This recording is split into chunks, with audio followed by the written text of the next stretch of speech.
আসসালামু আলাইকুম।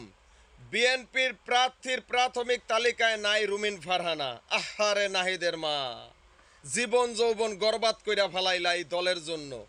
রাজপথে টক শোতে যেইভাবেই দলের জন্য কাজ কইরা গেছো তুমি, আর আজকে সেই দল তোমাকে প্রার্থীর তালিকার বাইরে রাখে। এখনো যদি শরম না হয় তাইলে কিছু করার নাই। আর একটা কথা বলতে চাই বাংলাদেশের জনগণের উদ্দেশ্যে।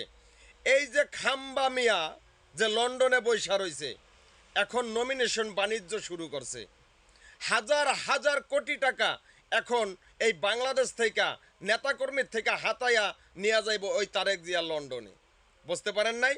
আর বাংলাদেশে ইলেকশন হইব এই কথা যারা ভাবেন এরা বোকার স্বর্গে বাস করতেছেন। বাংলাদেশে হবে সিলেকশন। আওয়ামী লীগ ছাড়া বাংলাদেশে কোনোদিন সুষ্ঠু নির্বাচন হবে না।